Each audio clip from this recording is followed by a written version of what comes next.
Hello everyone, बेटा start करेंगे molecular basis of inheritance का लेक्चर नंबर 12 से स्टार्ट करेंगे। ठीक है।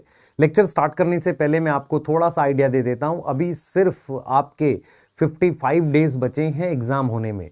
तो इसको दो तरीके से आप देख सकते हो कि अगर मैं 55 डेज पूरी मेहनत करता हूं, पूरा एफर्ट करता हूं, तो मैं शायद डॉक्टर बन जाऊं, सब कुछ अच्छा रहे। और अगर मैं नहीं करूंगा तो श्योरली नहीं बनूंगा। तो ये जो शायद है ये आपके एफर्ट से जुड़ा हुआ है। तो आप में से बहुत सारे बच्चे जिनको अभी दिक्कत हो रही है यार कैसे रिवाइज करें क्या करें, तो एकदम क्लियर है जो यहाँ से आपके पास रास्ता है कि जो करंट सिलेबस चल रहा है इसको बहुत बढ़िया से करते हुए चलो। लेक्चर जरूर देखो, उसकी डीपीपी बनाओ, उसकी वर्कशीट बनाओ और नोट्स को रिवाइज करना है। फिर उसके बाद जो आपके डेज बचेंगे सिलेबस कंप्लीट होने के बाद, उस डेज में आपको बार बार चीजों को रिवाइज करना है, क्योंकि पूरा दिन तो तब रिवीजन ही तो करनी है। ठीक है। तो प्लीज आप अपने आप को थोड़ा सा फोकस रखो, डाइवर्ट मत हो, हिम्मत मत तोड़ो, स्कोर मत देखो कि यार 400 आ गया तो इस बार सिलेक्शन नहीं होगा। अभी टाइम है बेटा, 55 डेज बहुत होते हैं। मतलब आप अगर ऐसे समझें कि 55 डेज में सब कुछ बदल सकता है। आपको हिम्मत नहीं हारनी, आपको पूरा एफर्ट करना है। हम लोग आपके साथ बने हुए हैं, ऐसा नहीं है कि आपको कोई चीज छोड़ देंगे कि ये नहीं कराएंगे या कोई भी ऐसी चीज आपको बताएंगे कि होगा नहीं। यहां से मैं एक चीज आपको क्लियर करता हूं कि मैं क्या करूंगा कि जैसे मान लो अब इसके बाद हम लोग स्ट्रेटेजीज वाला चैप्टर पढ़ेंगे, तो स्ट्रेटेजीज के भी क्वेश्चन देने मैंने माइक्रोब्स के नहीं दिए। तो उन दोनों चैप्टर के जितने मैं क्वेश्चंस दूंगा और वर्कशीट मिला के मिक्स करके दूंगा, उसके अलावा आपने कुछ नहीं करना। उसमें से ही आपका नीट का पेपर का क्वेश्चन भी उसी में से मिलता जुलता आ जाएगा। दूसरा फिर हम लोग क्या करेंगे, इकोलॉजी जब पढ़ेंगे तो ऑर्गेनिज्म पॉपुलेशन जो है उसको कराएंगे या इकोसिस्टम कराएंगे। उनके साथ जो असाइनमेंट देंगे वही आपने बनाने हैं। उतने से आपके सारे क्वेश्चंस आपके बन जाएंगे, वो आपकी प्रॉपर एनसीईआरटी कवर करेगा। ठीक है। तो हम आज जो लेक्चर दे रहे हैं आपका, उसमें मैं लैक ऑपिरॉन पहले पढ़ाऊंगा। लैक ऑपिरॉन क्या है, एक रेगुलेशन ऑफ जीन एक्सप्रेशन है। उसके बाद मैं आपको क्या पढ़ाऊंगा, ह्यूमन जीनोम प्रोजेक्ट। तो डीएनए फिंगरप्रिंटिंग का टॉपिक बीच में कभी भी आपको दे देंगे, एक छोटा सा लेक्चर रहेगा 1 घंटे के आसपास का, वो कभी भी दे देंगे। तो इस चैप्टर को हम ऑफिशियली आज फिनिश कर रहे हैं। एक टॉपिक है उसको बीच में हम कभी भी दे सकते हैं। ठीक है, चलिए स्टार्ट करें। चलिए आइए स्टार्ट करते हैं। हाँ, मैंने ये कुछ क्वेश्चंस दिए थे होमवर्क में। सर होमवर्क हम करते नहीं, क्यों नहीं करते हो बेटा? यहां पर वो बच्चा ज्यादा आसानी से जीत जाएगा जो लेक्चर देखकर एनसीईआरटी जरूर पढ़ेगा, उसके बाद दिए हुए क्वेश्चन जरूर बनाएगा। आप में से जो बच्चे टाइम बचाकर सोचें कि दूसरा लेक्चर देख लें, ऐसा नहीं, होमवर्क जरूर करना है। तो आप देख लो, first tRNA come site which site, P site पर आता है। उसके बाद दो साइट प्रेजेंट है पी और ये कौन से राइबोसोम पे की सब यूनिट पर होती है? लार्ज पर। एनसीईआरटी लार्ज पे लिखती है। टू साइट लार्ज पर है। Enzyme involve in peptide bond formation, peptidyl transferase, जो 23S आरआरएनए होता है ना। ठीक है, 50S में और 60S में। ये इलोंगेशन स्टेप में टीआरएनए कौन सी साइट पर आता है? ए साइट पर आता है। इन टर्मिनेशन स्टेप स्टॉप कोडोन कौन सी साइट पर होता है? ए साइट पर। रिलीज फैक्टर हेल्प करता है किसमें? स्टॉप कोडोन पे बाइंड करता है। ठीक है। राइबोसोम मैंने बता दिया, प्रोकैरियोट और यूकैरियोट में 23S और 28S। अच्छा, उल्टा लिख दिया, 28S और 23S rRNA. Which step peptide bond सिर्फ इलोंगेशन स्टेप में बनता है। नंबर ऑफ अमीनो एसिड मैंने बताया था 900 न्यूक्लियोटाइड है। तो आप क्या करोगे, 1/3 अमीनो एसिड लेंगे। अगर स्टॉप कोडोन ले लोगे तो 1/3 की जगह 299 स्टॉप कोडोन का एक माइनस कर दे। यूटीआर अनट्रांसलेटेड रीजन होता है, वो एमआरएनए पर प्रेजेंट होता है। ठीक है, ये हमने डिस्कस किया था। कुछ क्वेश्चन आपको डोपा में आज मिलेंगे, इनको आप सॉल्व करोगे। ठीक है, अब हम आगे जाते हैं। रेगुलेशन ऑफ जीन एक्सप्रेशन वाले टॉपिक को फिर से पकड़ेंगे। अपनी एनसीईआरटी, अपना नोट्स का रजिस्टर पास रख लो। जो बच्चे इस तरह की कमेंट लिखने वाले हैं कि सर ने आज फिर रिकॉर्डेड चिपका दिया, भैया चिपका नहीं दिया, पढ़ा दिया। पहले तो अपनी लैंग्वेज भाषा को सही करो। दूसरी चीज क्या है बेटा, रिकॉर्डेड हो या लाइव हो, ये आपके लिए मैं मतलब प्रॉपर बना रहा हूं लेक्चर ना, समय उतना ही लग रहा है, तो ये आपके लिए एफर्ट है। सही है कि नहीं? हाँ, तो इस एफर्ट को ऐसे समझो कि आपके लिए पूरी मेहनत की जा रही है और आपको इतनी सारी चीजें देनी भी हैं, अभी दी हैं और देनी भी हैं। क्लियर है? बहुत सारी चीजें बेटा देनी है रिवीजन करने को लेके। तो आपको कहीं ना कहीं ये टेस्ट भी मेरे से चाहिए कि यार आप एक काम करो सर, पूरी 11th की बॉटनी का टेस्ट दे दो, पूरी 11th की मतलब आप मान के चलो पूरी जो बायो है 11th की उसका कोई टेस्ट दे दो, पूरी 12th की बायो का टेस्ट दे दो, यूनिट वाइज टेस्ट दे दो, ये सारे टेस्ट भी तो चाहिए अभी, ठीक है। तो वो सब भी बनाने हैं आपके लिए, वो सब भी वर्कशीट देनी है चैप्टर वाइज आपको फिर से, तो ये सारे काम करने हैं बेटा। तो प्लीज अपना एफर्ट बढ़ाओ, घबराओ मत, मैं बार बार बोल रहा हूं, जो ऐसे वाले हो गए ना यार अब कैसे होगा लाइफ में, प्लीज फोकस रखो, एफर्ट रखो, क्योंकि इस बार बहुत मेहनत लगेगी। सही है, आ जाओ। रेगुलेशन का क्या मतलब होता है बेटा? रेगुलेशन का मतलब होता है कि प्रोटीन सिंथेसिस करनी है कि नहीं, प्रोटीन सिंथेसिस करनी है कि नहीं, इसको हम रेगुलेशन बोलते हैं। सही है। लेवल ऑफ रेगुलेशन, प्रोकैरियोट्स में कितने लेवल थे? 2 लेवल थे, याद करो, ट्रांसक्रिप्शन और ट्रांसलेशन, 2 लेवल थे। और यूकैरियोट्स में मेरे पास कितने लेवल थे रेगुलेशन के, याद आ रहा है आपको? यूकैरियोट्स में 4 लेवल थे। नीड क्या है? एनसीईआरटी लिखती है मेटाबॉलिक नीड है, ये डायरेक्ट क्वेश्चन आएगा नीट में। मेटाबॉलिक है, फिजियोलॉजिकल है, एनवायरमेंटल है, मैंने कहा एडेप्टेशन टाइप की हो सकती है, या डिफरेंशिएशन हो सकती है। एनसीईआरटी पढ़ना, ये सारा दे रखा है ना, ये सारा दे रखा है। सर एनसीईआरटी में टाइप ऑफ जीन नहीं दे रखी है बेटा, type of gene constitutive word लिखा है, मिल जाएगा आपको। तो टाइप ऑफ जीन में हमने एक लिखी है कॉन्स्टिट्यूटिव। कॉन्स्टिट्यूटिव वो होती है जो हमेशा एक्सप्रेस करती है, ऑलवेज एक्सप्रेस, हमेशा आरएनए बनाती रहती है। एक बच्चे का डाउट था, मैंने चैट में देखा, मैं इसलिए बोलता हूं, मैं चैट देखता हूं बच्चे आपकी, आप उसमें कचरा मत लिखा करो। ये था सर, आपने एक तरफ बताया था कि रेगुलेटरी जीन कुछ आरएनए नहीं बनाती। मैंने क्या बोला था, सुन ध्यान से। जो भी डीएनए आरएनए बनाएगा उसे जीन बोलेंगे। एक रेगुलेटरी जीन होती है जो रेगुलेटर प्रोटीन बनाती है, ठीक है। कुछ ऐसे सीक्वेंस होते हैं जो आरएनए नहीं बनाते, जैसे प्रमोटर आरएनए नहीं बनाता, तो उन्हें रेगुलेटरी सीक्वेंस कहेंगे। तो रेगुलेटरी जीन आरएनए बना सकती है, रेगुलेटरी सीक्वेंस होते हैं जो मे बी आरएनए ना बनाए, वो 2 अलग अलग बातें थी, ठीक है। एक बच्चे का सवाल ये था कि सर पहले एमआरएनए किससे जुड़ता है? छोटी सब यूनिट, बड़ी सब यूनिट से? छोटी सब यूनिट से जुड़ता है, फिर बाद में लार्ज सब यूनिट आती है, ठीक है। अब आ जाओ, कॉन्स्टिट्यूटिव के बाद फिर आ गया मेरे पास नॉन कॉन्स्टिट्यूटिव। सही है सर, है ना।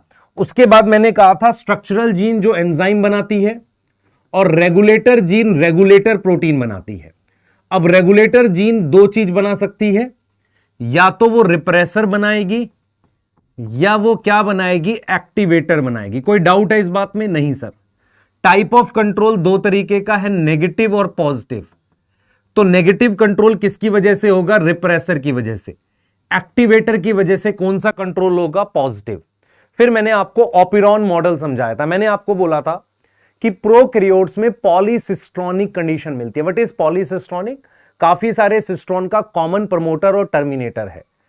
इस पॉलीसिस्ट्रॉनिक कंडीशन में एक सिंगल रेगुलेटर जीन सारी जीन को, सारे सिस्ट्रॉन को एक साथ कंट्रोल कर सकती है। Now what is definition of ऑपिरॉन?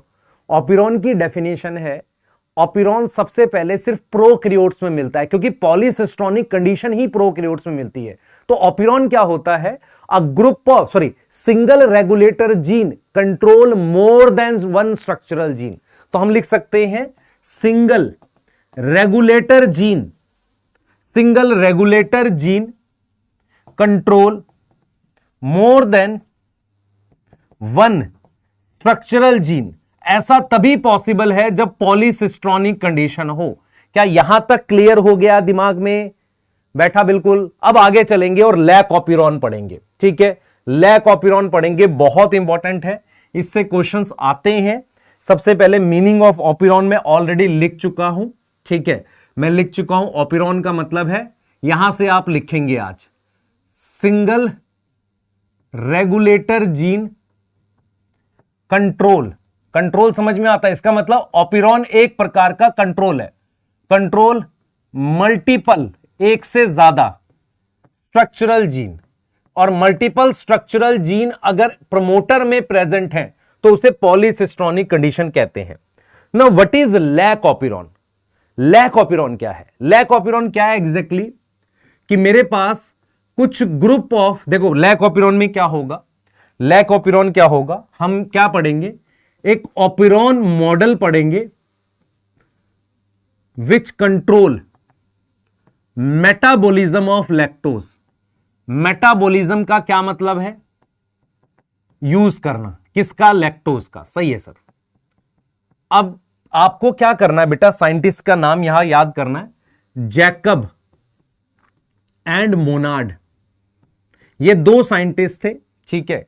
ये जेनेटिसिस्ट हैं, ये बायोकेमिस्ट हो सकते हैं, आप एनसीईआरटी चेक कर लें। ये दो साइंटिस्ट थे, जैकब एंड मोनार्ड।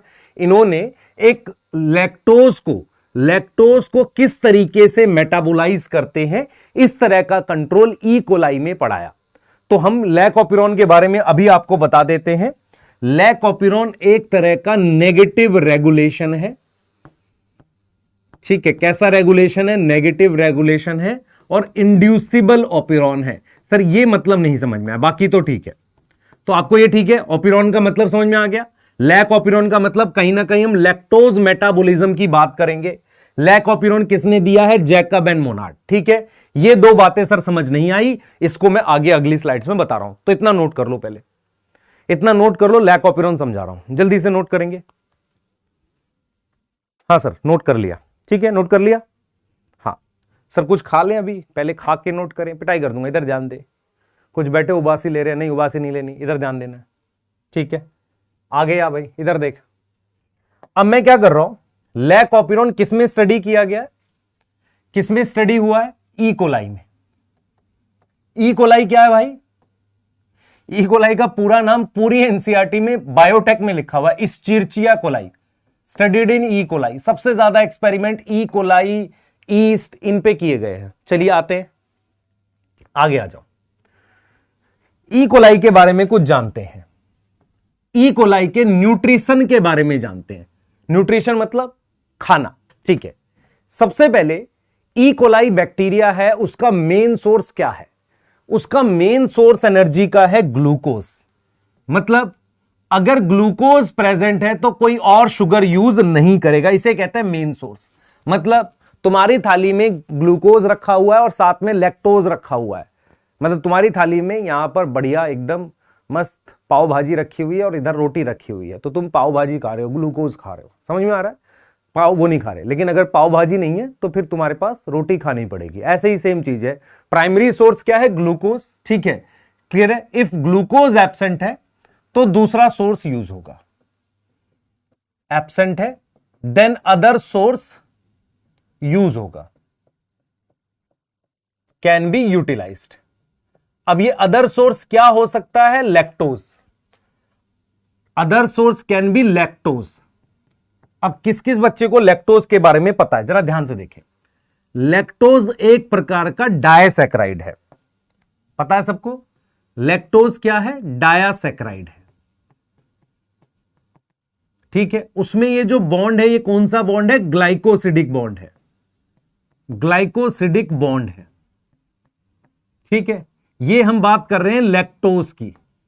तो लैक्टोज एक डायसैकराइड है, उसके अंदर ग्लाइकोसिडिक बॉन्ड है, ठीक है, और वो ग्लूकोज प्लस गैलेक्टोज का बनता है, ठीक है। अब क्या है, मेरी बात समझना, मैंने क्या किया, ये ई कोलाई का सेल है मेरे पास, ये ई कोलाई का सेल है, इधर देखेंगे, ये ई कोलाई का सेल है। इस ई कोलाई के सेल को हमने कहा कि ग्लूकोज नहीं है और मीडियम में लैक्टोज दे रखा है। ये मीडियम में क्या दे रखा है? लैक्टोज दे रखा है, डायसैकराइड। मैं दो शुगर बना रहा हूं, आप देख पा रहे हो, ये डायसैकराइड दे रखा है और ये ई कोलाई का सेल है। यहां पर मैं आपको यह समझाऊंगा कि अगर ग्लूकोज नहीं है और ई कोलाई को अगर लैक्टोज यूज करना है तो उसको इस डीएनए से 3 एंजाइम बनाने पड़ेंगे, है ना। तो हम लिख सकते हैं to utilise lactose, to utilise lactose E coli need to synthesise 3 enzyme, 3 enzyme चाहिए। पहला एंजाइम है बीटा गैलेक्टोसाइडेज, जो लैक्टोज का ग्लाइकोसिडिक बॉन्ड तोड़ेगा। अगर आपको पता है बायोमोलिक्यूल आता है तो आपको यह पता है कि 2 शुगर के बीच में ग्लाइकोसिडिक बॉन्ड होता है और ये बीटा लिंकेज होती है 2 शुगर के, ग्लूकोज और गैलेक्टोज के बीच में। तो ये क्या करेगा? बीटा गैलेक्टोसाइडेज, मतलब ये कौन सा बॉन्ड तोड़ेगा? ब्रेक ग्लाइकोसिडिक बॉन्ड, किसके बीच में? Between glucose and galactose. क्या इतनी बात समझ में आ रही है? किसकी बात कर रहे हैं? बीटा गैलेक्टोसाइडेज की। उसके बाद हमारे पास एक और एंजाइम है परमिएज। ध्यान से देखें, परमिएज क्या होता है बेटा? इसमें चैनल जैसा होता है। ये परमिएज है, दिस इज परमिएज। ये परमिएज है। ये परमिएज बनता कैसे है? डीएनए से ही बनता है। इस परमिएज की वजह से लैक्टोज अंदर जा सकता है। ये लैक्टोज है, तो लैक्टोज परमिएज की वजह से अंदर जाएगा। और यहां पर ये बीटा गैलेक्टोसाइडेज है। ध्यान दे, यहां पर ये बीटा गैलेक्टोसाइडेज है। ये एंजाइम जो है ये तोड़ता है लैक्टोज को, तो ये बीटा गैलेक्टोसाइडेज है। ये समझ में आ रही है कि नहीं? ठीक है, तो परमिएज क्या है? एक्ट एज चैनल, जिसके थ्रू क्या होगा? Lactose enter in E coli.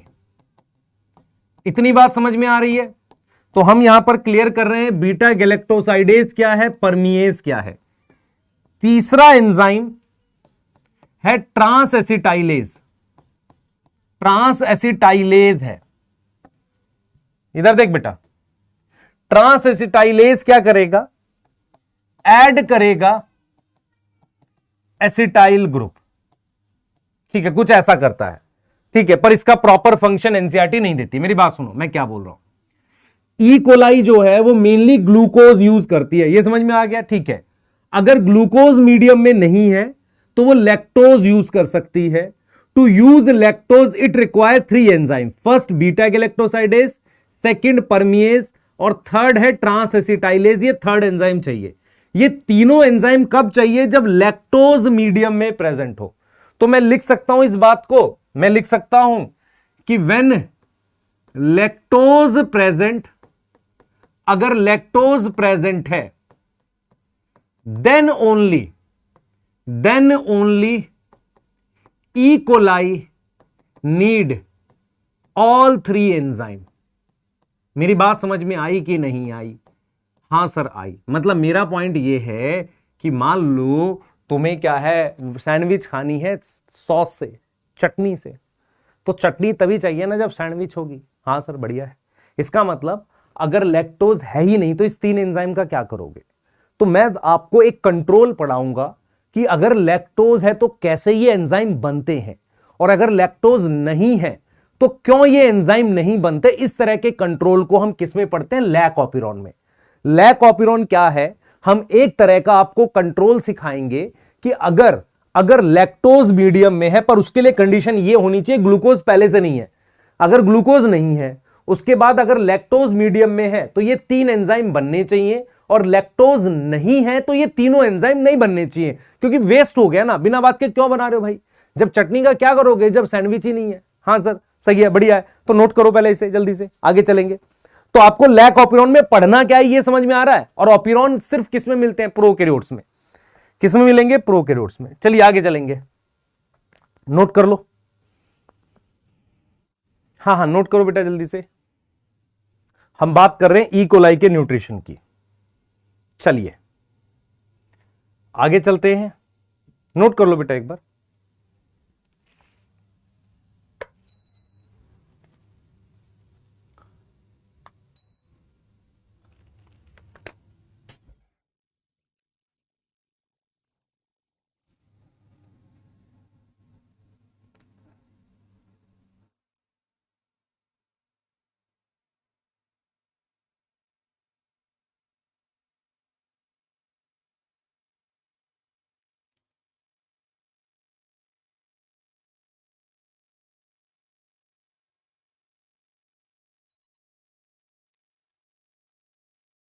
हो गया? चलिए आगे चलेंगे, आ जाओ। अब जरा लैक ऑपिरॉन का स्ट्रक्चर देखो। सबसे पहले ये देखो, ये बहुत बड़ा मैंने ऐसे डीएनए बना दिया। सही है सर। ये मेरे पास ये वाली जो जगह, ये प्रमोटर है, यहां पर इतना ये प्रमोटर है, ये यहां पर टर्मिनेटर है। बीच में 3 जीन है ZYA, क्योंकि लैक्टोज से रिलेटेड है तो lac Z, lac Y, lac A। मतलब हमने क्या किया है, लैक ऑपिरॉन मैं बना देता हूं, कुछ बच्चों की यही कंप्लेन थी, सर आप पहले से बना के ले आते हो। बेटा मैं फिर बना देता हूँ तेरे लिए, मेरे को इतना टाइम नहीं लगता है, बस ये रहता है थोड़ा सा साफ कम बनेगा तो कोई बात नहीं, है ना, कोई दिक्कत नहीं है। मैं तुझे लैक ऑपरेंड बना के दिखा देता हूँ, तुम खुश रहो, कोई दिक्कत नहीं। देख बेटा, और तुमने साथ के साथ बनाना है। देख सबसे पहले ये समझ, तुझे ये डीएनए दिख रहा है? हाँ सर ये डीएनए दिख रहा है, ठीक है सर। मैंने क्या किया है, मैंने यहां पर 3 स्ट्रक्चरल जीन ले लिए हैं, एक येरी, ठीक है, क्लियर है ना, दूसरी स्ट्रक्चरल जीन येरी, और तीसरी स्ट्रक्चरल जीन येरी, ठीक है। इधर मेरे पास ये प्रमोटर रीजन है और ये टर्मिनेटर रीजन है, सही है सर। तो ये क्या है, पी से प्रमोटर, ये क्या है, ये टर्मिनेटर है, सही है। जैकब जेनेटिसिस्ट है और ये बायोकेमिस्ट है। इन जीन का नाम है ZYA। ये 3 जीन है, 1 2 3। तो इनको क्योंकि लैक्टोज से रिलेटेड है तो पूरा नाम लैक जेड, लैक वाई और लैक ए, ये 3 जीन है। ये टर्मिनेटर, ये प्रमोटर है, ठीक है। प्रमोटर पर एक और रेगुलेटरी सीक्वेंस है, इसे ऑपरेटर कहते हैं, ओ से लिखते हैं operator. Now operator is nothing but are regulatory sequence करके है। सीक्वेंस का क्या मतलब होता है, जीन नहीं है, सीक्वेंस है, कोई ऐसा सीक्वेंस है जिस पर कुछ लगकर रेगुलेशन किया जा सकता है। ये रेगुलेटरी जीन है, ये इसका प्रमोटर है, ये इसका टर्मिनेटर है। इसको हम आई लिख रहे हैं, लैक आई। ये कौन सी जीन है, ये रेगुलेटर जीन है। और ये रेगुलेटर जीन एमआरएनए बनाएगी और उस एमआरएनए से जो प्रोटीन बनेगी, ध्यान देंगे, जो प्रोटीन बनेगी वो प्रोटीन रिप्रेसर होगी। रिप्रेसर होगी मतलब नेगेटिव कंट्रोल होगा। यहां पे आई शब्द का मतलब इनहिबिटर है। आई का क्या मतलब है, इनहिबिटर। मतलब यहां पर जो आई है उसका मतलब इनहिबिटर है। मैं रिपीट कर रहा हूं, ये रेगुलेटर जीन है, ये इसका प्रमोटर है, इसका टर्मिनेटर है, इससे एमआरएनए बनेगा और ये रिप्रेसर बनेगा, ठीक है। रिप्रेसर जो है एक तरीके का कौन सा रेगुलेशन करता है, नेगेटिव रेगुलेशन करता है। सही है कि नहीं बताओ, ठीक है। अब आ जाओ जरा, ये जो मेरे पास ZYA मैंने यहां बनाया, लैक जेड, लैक वाई और लैक ए, तीनों से हमारे पास एमआरएनए ऐसे बनेगा। सही है सर, ये एमआरएनए बना दिए हमने, बना दो सर, बढ़िया है। और इस एमआरएनए से 3 अलग अलग एंजाइम मेरे पास बनेंगे, ठीक है। एक एंजाइम जो है वो है बीटा गैलेक्टोसाइडेज, दूसरा है परमिएज और तीसरा है ट्रांसएसिटाइलेज। तो मैं इसको ऐसे याद करूंगा, देखो ऐसे याद करने का तरीका है, गलत नहीं होगा। ZYA सीक्वेंस लिख दिया, GPT lac Z, lac Y, lac A, galactosidase, permease, transacetylase. तो ये कौन सा है, ये गैलेक्टोसाइडेज, बीटा गैलेक्टोसाइडेज एंजाइम बनेगा। ये क्या बनेगा, परमिएज बनेगा। और ये क्या बनेगा, ट्रांसएसिटाइलेज बनेगा। अब आप मुझे बताओ, क्या आपको ये बात समझ में आ रही है, ध्यान से सुनो, क्या आपको ये बात समझ में आ रही है कि ये रिप्रेसर है, ये जाकर कहां लगता है, ऑपरेटर पर, ठीक है। वो अभी हम बताएंगे, पर आपको ये क्लियर होना चाहिए, यहां पर ये वो आरएनए पॉलीमरेज है जो ट्रांसक्रिप्शन करेगा प्रमोटर पे लगकर। ये सिग्मा फैक्टर है और ये कोर एंजाइम है, ये दोनों मिलकर यहां लगकर ट्रांसक्रिप्शन करेंगे। ये 3 एमआरएनए बनेंगे और 3 एंजाइम बनेंगे। तो what is lac operon, lac ऑपिरॉन, ऑपिरॉन का मतलब है ये regulator gene in 3 structural gene के एक्सप्रेशन, मतलब इस एंजाइम को कंट्रोल कर रही है। कौन, ये रेगुलेटर जीन। कोई डाउट है, ये ऑपिरॉन की अरेंजमेंट है, ठीक है। इसमें प्रमोटर के यहां पर एक रीजन एक्स्ट्रा बनाया, ऑपरेटर। ये एंजाइम है जिसका नाम आरएनए पॉलीमरेज है। अब मैं आपसे क्या कंडीशन दूंगा, देखो मैंने अगर आपको याद हो यहीं पर पढ़ा दिया कि ये 3 एंजाइम किसके लिए चाहिए, लैक्टोज को यूज करने के लिए। किसको, लैक्टोज को यूज करने के लिए। तो अगर लैक्टोज मीडियम में ना हो तो ये 3 एंजाइम बनने नहीं चाहिए। सही है। तो हम क्या करें, सबसे पहले लैक ऑपिरॉन की एक अरेंजमेंट देख लेते हैं।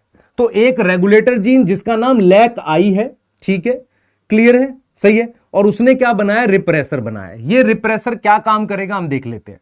एक्चुअल में रिप्रेसर जाकर ऑपरेटर पर लग जाता है यहां, और इसको लगने नहीं देता, किसको, आरएनए पॉलीमरेज को यहां लगने नहीं देता, और ये नहीं बनते। तो हम यही करके केस बताएंगे। पहले आप ये अरेंजमेंट लिख लो। तो मेरे पास यहां पर रेगुलेटर जीन कौन सी है बताओ, रेगुलेटर जीन कौन सी है, उसका नाम है लैक आई, ठीक है। उसका प्रोडक्ट क्या है, प्रोडक्ट रिप्रेसर है, ठीक है। उसके बाद स्ट्रक्चरल जीन कौन सी है, 3 है, और याद कैसे करना है, जेड वाई है, जीपीटी, लैक जेड है, लैक वाई है, और लैक ए है।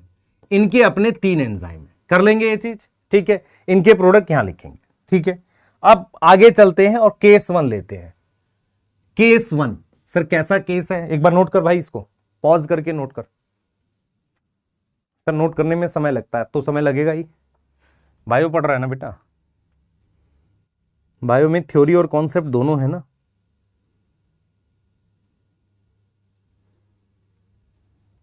आ जाओ आ जाओ। केस 1 क्या है, lactose absent in medium. Lactose क्या है, मीडियम में नहीं है, ठीक है, lactose absent in medium, case 1 ये है, ठीक है। हमारे पास ये प्रमोटर है, यहां पर ये ऑपरेटर, ये प्रमोटर है, this is promoter, this is terminator, Z Y A, ठीक है। अब जरा समझना, लैक्टोज एब्सेंट इन मीडियम, इससे क्या बनता है सर, इससे बनता है एमआरएनए, और ये सब साइटोप्लाज्म में हो रहा है। इससे बन गया ये रिप्रेसर,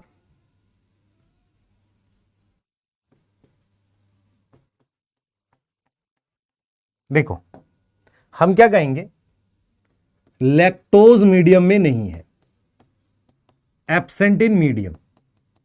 अगर लैक्टोज मीडियम में नहीं है तो E coli need not to synthesise these enzyme, these 3 enzyme, ये 3 एंजाइम को मुझे ई कोलाई को नहीं बनाना चाहिए। कोई डाउट है इस बात में, ई कोलाई वो 3 एंजाइम ना बनाए।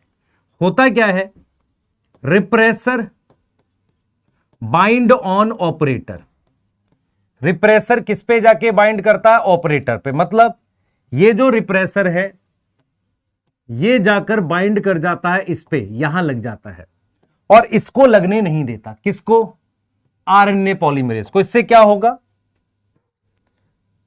सो आरएनए पॉलीमरेज, हाँ भाई 1 होगा, 2 होगा, 3 होगा, आरएनए पॉलीमरेज होगा, नॉट एबल टू बाइंड, या एनसीईआरटी लिखते decrease affinity of RNA polymerase for promoter, not able to bind on promoter.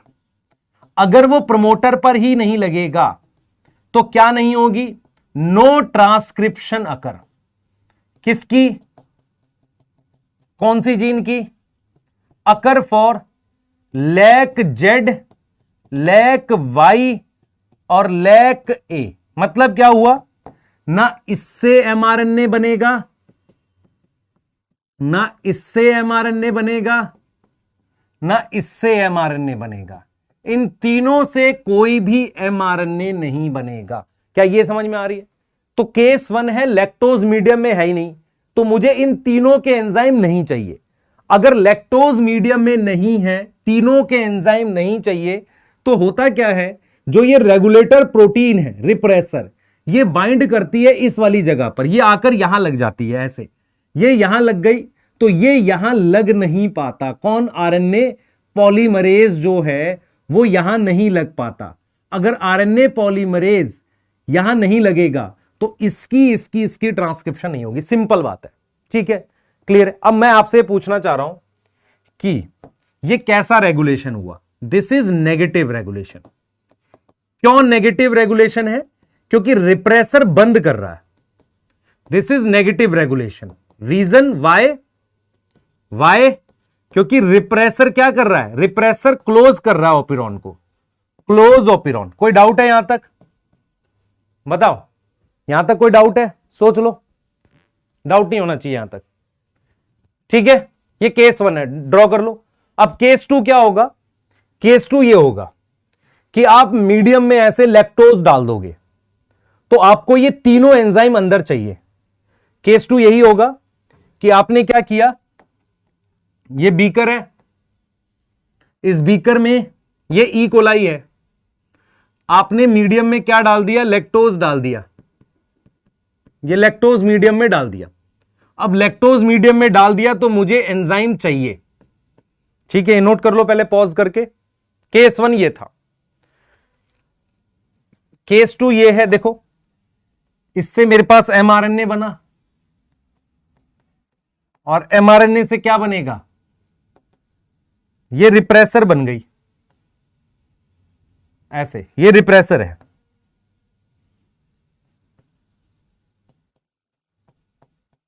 ठीक है, अब मेरी बात सुनो, ये मेरे पास यहां पर आरएनए पॉलीमरेज है। अब मैंने क्या किया, मीडियम में लैक्टोज डाल दिया, दिस इज ई कोलाई, और मीडियम में ये लैक्टोज डाल दिया। अब जरा सोचो क्या होगा, लैक्टोज क्या करता है, इसके साथ जुड़ जाता है। लैक्टोज क्या करता है बेटा, लैक्टोज इस रिप्रेसर के साथ जुड़ जाता है। मतलब मैंने ये लैक्टोज मीडियम में डाल दिया, लैक्टोज इसके साथ अटैच हो जाएगा, ऐसे, ये लैक्टोज जुड़ गया। तो लैक्टोज इन मीडियम, वो अटैच हो गया किसके साथ, इसके साथ, ये लैक्टोज है। उससे क्या होगा, ये यहां बाइंड नहीं करेगा। समझ में आ रहा है कि नहीं आ रहा? मतलब क्या हुआ कि ये जो लैक्टोज था, ये जाकर किससे जुड़ गया, रिप्रेसर से। तो repressor not able to bind on किस पर, not able to bind on operator. ये जाकर नहीं लगेगा किस पे, ऑपरेटर पर। इसका मतलब आरएनए पॉलीमरेज जाकर लग जाएगा, और ये तीनों एंजाइम इसके एमआरएनए बनेंगे, और फिर तीनों से मेरे पास एंजाइम बनेंगे। कौन से enzyme, beta galactosidase, permease, transacetylase. ये समझ में आया है? तो हमने केस 2 में क्या लिखा, हमने लिखा lactose present in medium, medium. उसके बाद क्या होगा, लैक्टोज बाइंड विद क्या, बाइंड विद रिप्रेसर। उससे क्या होगा, now repressor not able to bind on operator, not able to bind on operator, वो ऑपरेटर पर बाइंड नहीं करेगा। Not able to bind on operator, repressor operator पर लगेगा ही नहीं। मतलब ये हुआ, ये जो रिप्रेसर है ना, ये वैसे तो लगता था किस पर, ऑपरेटर पर, लेकिन जब लैक्टोज मीडियम में है तो लग नहीं पाएगा। तो इसका मतलब ये हुआ कि आरएनए पॉलीमरेज फ्री है, RNA polymerase now able to bind on promoter. तो उससे क्या होगा, mRNA for all 3 enzyme synthesise होगा। मतलब तीनों का एमआरएनए बन गया। ये देख बेटा, ये तीनों का एमआरएनए, इसका इसका इसका, तीनों का एमआरएनए बन गया, क्योंकि आरएनए पॉलीमरेज अब यहां लगकर बना सकता है ऐसे। ठीक है, ऐसा क्यों हो रहा है, क्योंकि ये अब लग नहीं पा रहा है इस पर, ऑपरेटर पर ये नहीं लग पा रहा है यहां पर। क्लियर है? तो एंजाइम सिंथेसिस हो रही है। ठीक है, ऑल 3 एंजाइम सिंथेसिस। हम लिखेंगे ओपिरॉन क्या हो गया, ओपन हो गया। ओपिरॉन इज नाउ ओपन। ओपन का मतलब फंक्शन कर रहा है, फंक्शनल हो गया। अब यहां पर एक वर्ड हम यूज करते, इंड्यूसर। इंड्यूसर क्या है, जिसने ओपिरॉन को खोला है। तो since lactose help to start operon, उसी ने ओपिरॉन को स्टार्ट किया, it is known as inducer. उसको हम क्या नाम देंगे? इंड्यूसर का नाम देंगे। क्लियर है? ये चीज समझ में आ रही है बेटा? देख लो, तो since lactose help to start operon, it is known as inducer. इसको हम नाम देंगे इंड्यूसर का। तो हमारे पास क्या है, हम यहां पर बिल्कुल क्लियरली कह रहे हैं कि आपको समझना पड़ेगा लैक्टोज मीडियम। अच्छा, एक चीज आप ऐसे समझो, देखो मान लो लैक्टोज मीडियम में डाल दिया, ये तीनों एंजाइम बनेंगे और लैक्टोज को यूज करेंगे। धीरे धीरे सारा लैक्टोज खत्म हो जाएगा, तो ये वाला लैक्टोज भी खत्म हो जाएगा, ये रिप्रेसर से जो बाइंड है, और जैसे ये लैक्टोज खत्म होगा रिप्रेसर फिर से बंद कर देगा। तो एक तरह का स्विच डेवलप हो गया। दोबारा समझते हैं। Case 1, lactose absent in medium, this repressor bind on operator, operon को बंद कर देता है। Case 2, lactose present in medium, lactose इस रिप्रेसर से बाइंड कर देता है, इसको ऑपरेटर पे लगने नहीं देता, आरएनए पॉलीमरेज लगकर तीनों एंजाइम बना देता है। अब धीरे धीरे ये तीनों एंजाइम किसको खाते हैं? लैक्टोज को यूज करते हैं। धीरे धीरे लैक्टोज घटने लगता है, और फाइनली अगर ये लैक्टोज भी घट जाएगा जो रिप्रेसर से लगा था, तो ये रिप्रेसर फिर से बंद कर देगा। तो जैसे ही लैक्टोज खत्म होगा ना, ये रिप्रेसर फिर से बंद कर देगा। तो एक तरह का स्विच डेवलप हो गया। यही तो पढ़ना था हमने, यही तो रेगुलेशन ऑफ जीन एक्सप्रेशन है। यही टॉपिक आपको यही तो समझा रहा है कि भाई जरूरत है तो एंजाइम बनाना है, नहीं है तो नहीं बनाना है। इंड्यूसर का मतलब जो ओपिरॉन को खोल रहा है। दिस ओपिरॉन इज नेगेटिव कंट्रोल या नेगेटिव रेगुलेशन है। क्यों? क्योंकि जो रेगुलेटर प्रोटीन है वो इन जनरल बंद करती है। मतलब मैं कहूं रेगुलेटर प्रोटीन क्या करती है? बंद करती है, मुझे खोलना पड़ता है। ऐसा ओपिरॉन जिसे खोलना पड़े, उस ओपिरॉन को हम क्या नाम देंगे? Inducible operon. यही लिखा है ना मैंने, this is negative regulation. Inducible operon मतलब in general it is under negative regulation and need to be open, and need to be open, इसको खोलना पड़ता है। ऐसे ओपिरॉन को हम क्या बोलते हैं? कौन सा ओपिरॉन बोलते हैं भाई? इंड्यूसिबल ओपिरॉन, खोलने वाला ओपिरॉन। और लैक्टोज को क्या बोलते हैं? लैक्टोज क्या है? इंड्यूसर है, इंड्यूसर। और साथ के साथ लैक्टोज मेटाबोलाइट भी तो है। मेटाबोलाइट समझ में आता है, ये यूज भी तो हो रहा है। तो लैक्टोज एक मेटाबोलाइट है और इंड्यूसर है। ठीक है, कोई डाउट है? ये नोट करना है आपने। फिर केस 1 नोट करना है, सॉरी ओपिरॉन के जनरल, फिर केस 1 नोट करना है, कर लो, और फिर केस 2 नोट कर लो। इंड्यूसर पता होना चाहिए। ठीक है, क्लियर है? और यहां पर एक चीज आपको जो परेशान कर सकती है, समझदार बच्चे जिनको लगा होगा कि यार ये कैसे हो गया, लैक्टोज मीडियम में डालेंगे। जैसे मैं आपसे एक सवाल पूछता हूं, पहले मुर्गी आई कि अंडा आया? नहीं पता सर। इस सवाल से क्या लेना देना? सुन, मैं ये कह रहा हूं तेरे को बच्चे कि लैक्टोज मीडियम में डाला, अंदर जाने के लिए ई कोलाई में मुझे परमिएज चाहिए। परमिएज चाहिए ना, जेड उसका वाई का परमिएज चाहिए, और परमिएज बनता भी इससे। मतलब क्या हुआ? मान लो लैक्टोज तो मैं मीडियम में डाल दूंगा, लैक्टोज जब अंदर जाएगा तब तो रिप्रेसर को रोकेगा, पर वो अंदर बिना परमिएज के जाएगा नहीं। मेरी बात समझ में आई? मैंने क्या बोला भाई? लैक्टोज को अंदर जाने के लिए क्या चाहिए सर? परमिएज चाहिए। ठीक है, क्लियर है? और परमिएज कब बनेगा? जब रिप्रेसर ऑपरेटर पर नहीं बाइंड करेगा। उसके लिए क्या चाहिए? लैक्टोज पहले से अंदर होना चाहिए। इसीलिए एनसीईआरटी लिखती है कि थोड़ा बहुत ये जो लैक ओपिरॉन, थोड़ा बहुत ये जीन अपना एंजाइम बनाती रहती है, मतलब प्रोटीन्स बनाती रहती है, पर जैसे ही लैक्टोज डालते हैं बहुत तेजी से बनाने लगती है। तो एनसीईआरटी इस बात को लिखती है क्योंकि जब तक चैनल नहीं होगा अंदर नहीं जाएगा, और जब तक अंदर नहीं जाएगा एंजाइम नहीं बना। भाई चैनल के बिना अंदर नहीं जाएगा, और बिना अंदर जाए चैनल नहीं बनेगा, तो कौन सी चीज पहले होगी? इसके लिए एनसीईआरटी लिखती है कि small level of expression is always there. जैसे permease is synthesized by lac Y which require lactose as inducer, but lactose not enter without permease. तो इसके लिए एनसीईआरटी लिखती है, एनसीईआरटी में लिखा हुआ है कि small level of expression, small level of expression always present for lack operon। थोड़ा सा एक्सप्रेशन तो हमेशा होता है लैक ऑपिरॉन का मतलब स्मॉल अमाउंट ऑफ एंजाइम हमेशा बने हुए रहते हैं, एंजाइम हमेशा बने रहते हैं, ऑलवेज फॉर्म। अच्छा चलो एक बात करते हैं, मैं आपसे कह रहा हूं कि कुछ ऐसे केसेस देखते हैं जिसमें म्यूटेशन के केसेस देखते हैं, ये क्वेश्चन भी पूछ लेता है कई बार नीट में, cases related to mutation, cases related to mutation, mutation से कुछ चीजें रिलेट कर देते हैं आपके लिए।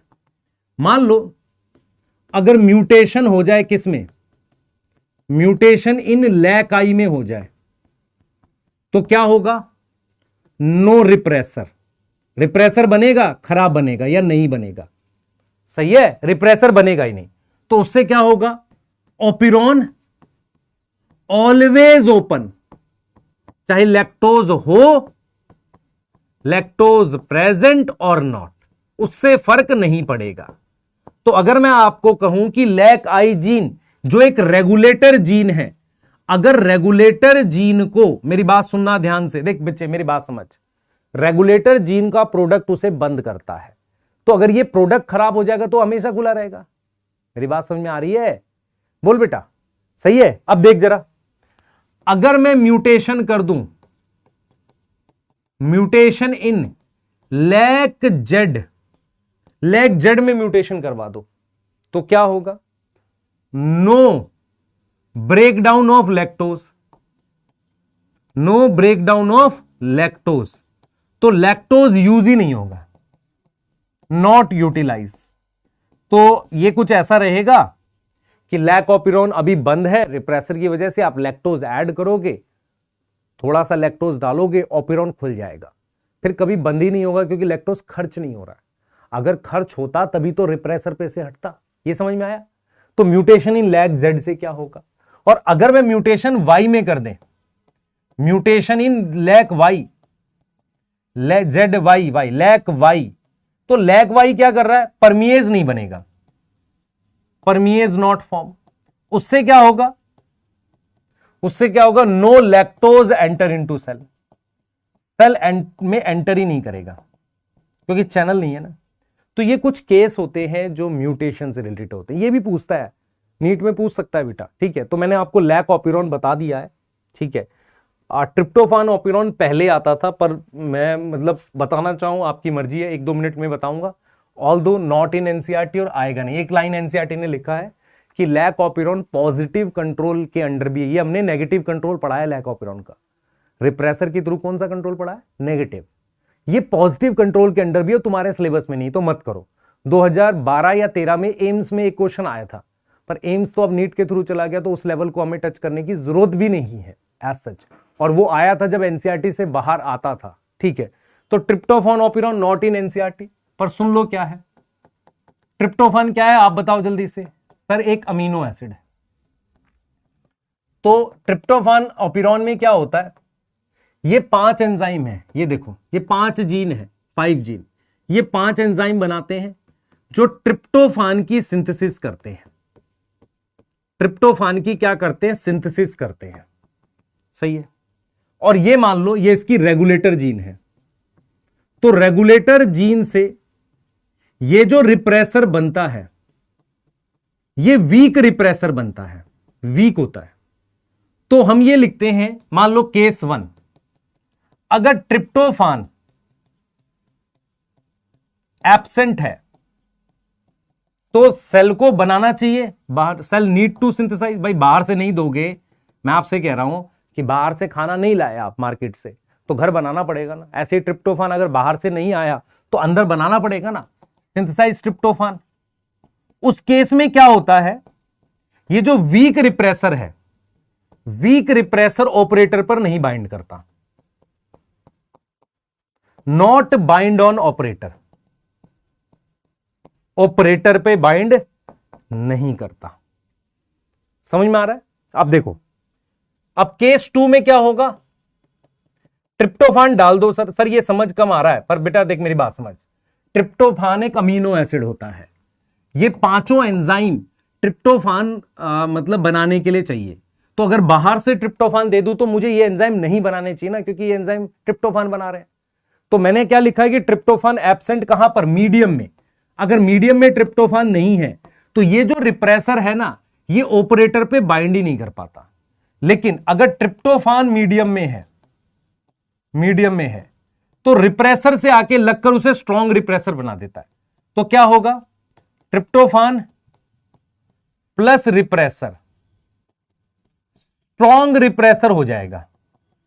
अब वो जाकर कहां बाइंड करेगा, बाइंड ऑन ऑपरेटर। मतलब इससे ट्रिप्टोफान, अगला के देखो, अगला केस क्या है, हम बोल सकते हैं कि मान लो मेरे पास ये वीक रिप्रेसर है, ये नहीं लग पा रहा, लेकिन अगर मेरे पास इस वीक रिप्रेसर पे ट्रिप्टोफान लग जाए जो मैंने बाहर से डाल दिया, तो क्या होगा सर, देख जरा, ये डाल दिया भाई बाहर से रिप्रेसर, वीक रिप्रेसर डाल दिया ये, तो ये इसके साथ जुड़ गया, ठीक है।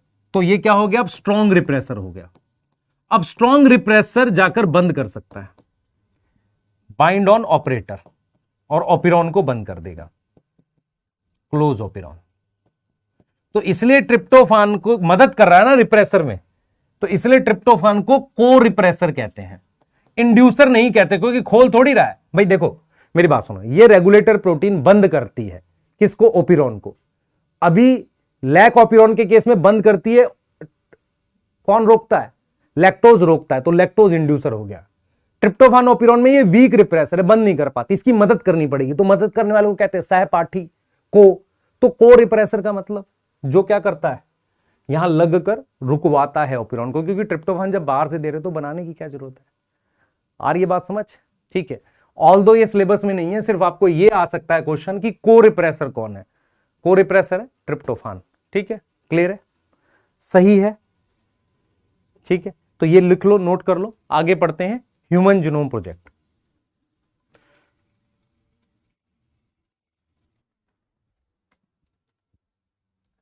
बेटा डिस्कस करते हैं हम लोग ह्यूमन जीनोम प्रोजेक्ट को। और ह्यूमन जीनोम प्रोजेक्ट जो टॉपिक है, एक्चुअल में इस चैप्टर में दो ऐसे टॉपिक है, ह्यूमन जीनोम प्रोजेक्ट और डीएनए फिंगरप्रिंटिंग, जो इस टॉपिक से हल्का सा बायोटेक की तरफ ज्यादा टिल्ट है। तो हम ह्यूमन जीनोम प्रोजेक्ट के टॉपिक को स्टार्ट कर रहे हैं, और इस टॉपिक को स्टार्ट करते वक्त मैं आपको कुछ चीजें बताऊंगा कि एग्जैक्टली इसमें हमें पढ़ना क्या है, ठीक है। तो ह्यूमन जीनोम प्रोजेक्ट जो टॉपिक है वो एक्चुअल में क्या बताता है कि यार, जब काफी डिस्कवरी बायोटेक में हो गई थी, मतलब बायोटेक में जब हमने रिस्ट्रिक्शन एंजाइम्स को खोज लिया था, हमने काफी सारा मेथड निकाल लिया था कि डीएनए को सीक्वेंस कैसे करते हैं। मतलब सीक्वेंस का मतलब होता है कि ए के बाद टी आएगा, जी आएगा, सी आएगा, अब आगे क्या आएगा, इस तरह का पूरा सीक्वेंस पता लगाना। ये सब मतलब इसकी कुछ मेथड डेवलप हो गए थे।